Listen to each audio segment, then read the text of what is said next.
Hello everyone, this tarot reading is focusing on the question, how can you heal this connection? It's a bit of, I'm picking up, I'm going to be honest, so I am generally picking up quite a lot of information with the cards that have come out, okay? So because this question is focusing on how can you heal this connection, I don't want to rush it, okay? So it probably is going to be about a 10-minute or so reading. And I actually feel like I wasn't really expecting what I'm picking up. So it kind of feels like there's a twist with it. So anyways, the tarot cards, well, actually, first of all, you've got Skunk Spirit, Know Your Worth. You've got, for the tarot, you've got the Chariot reversed, the World reversed, the Devil upright. At the bottom of the deck, we have the Hierophant. So before I get into the tarot, I want to just quickly talk about what happened with this. So when this card came out, the word mirroring came to me, okay? So I found that really, really interesting, and I'll get to that in a moment. But Skunk Spirit is about knowing your worth, having strong boundaries, and not shrinking yourself to be accepted. And what I'm actually really picking up here is that healing doesn't come from chasing, fixing, or forcing anything. Healing actually comes from choosing healthier patterns, focusing on yourself, your purpose, your growth, and your boundaries, okay? And when you do that, my darling, the other person either rises to meet that energy or they naturally fall away. Either way, healing is happening. So this is one of the things that I noticed. You see how the Devil and the World, they both feature naked people, okay? And I feel that's really important. In the Devil card, the nudity is about feeling uncomfortable, exposed, vulnerable, and tied to shame, addiction, or unhealthy attachment. The figures are chained,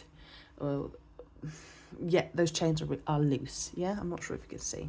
Okay, they can take it over, remove them. Yeah, so they can leave, but they choose not to. And this speaks to staying in something out of fear, habit, or emotional dependency rather than true alignment. Okay. And in contrast, in the nudity in the World is about, one moment, it's going to get messy.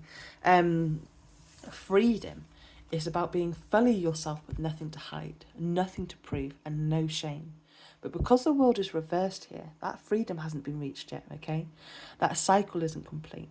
There's like unfinished emotional business, a sense of going in circles or trying to move forward without truly letting go of what's holding you back.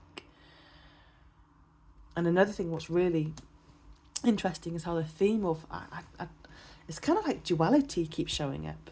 The Devil and the World shows the shadow and the light, yeah? The good, the bad.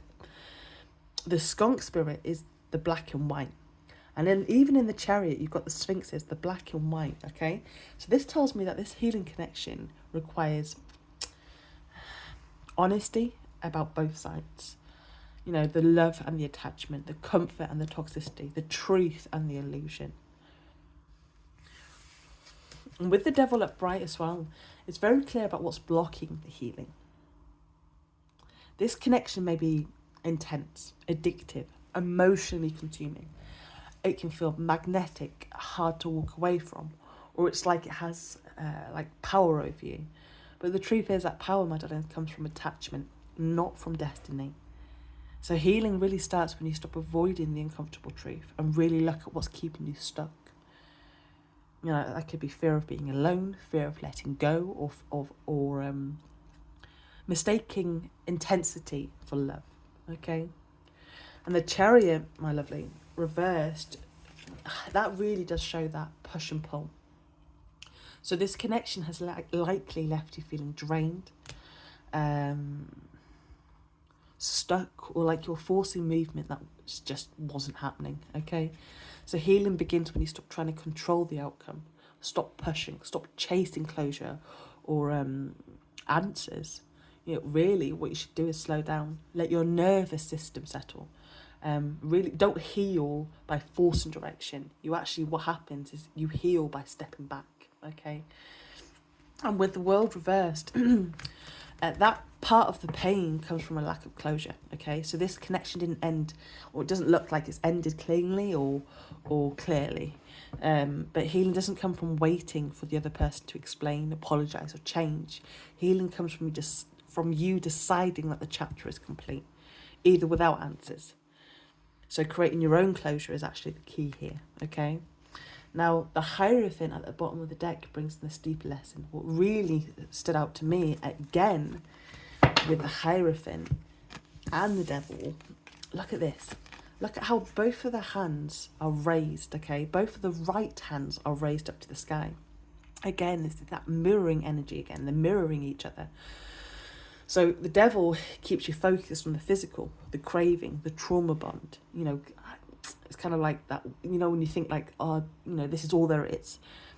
Whilst the Hierophant, you know, points upward, it's reminding you that something higher is at play, whether that's values, wisdom, guidance, and inner truth as well.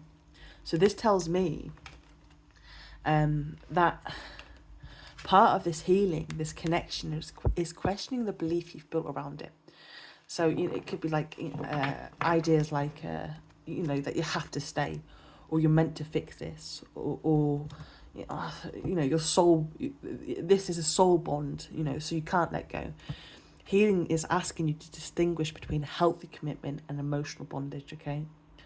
And with a Hierophant, this also shows that you already have the guidance, Madeline, from your higher self. You may also benefit from structure as well, routine, grounding practices, or trusted advice. But more than anything I get with the Hierophant is that listening to your ego hasn't helped here, but listening to your inner wisdom, Madeline, it will not fail you at all. And as well, look at how we've also got 5 major arcana cards on show right now, okay? So this tells me this is a big soul lesson for you. This is one that changes you, one that breaks a cycle, and one that also helps you reclaim your power. Sometimes this is important. The way, Madeline, that you heal a connection is by leaving it. Not in anger, not in fear, but with self-respect. Choosing yourself, breaking the chain, closing that cycle. And then actually, yes, you know, skunk spirit, it comes back in strongly, really, because it's like, know your worth, be proud of who you are and what you've already survived. Not everyone will agree with you or understand you, and that's okay. Living authentically means following your own inner rules and not bending yourself to keep others comfortable.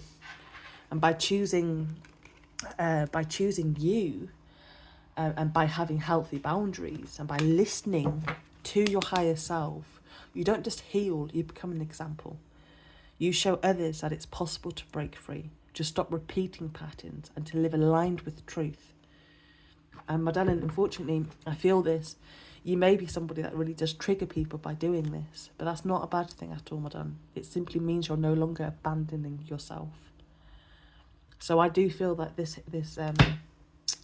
healing connection, or healing this connection, sorry, is about choosing freedom over attachment, truth over illusion, and self-worth over fear, Madeline. And once you do, the cycle, it will finally break for good.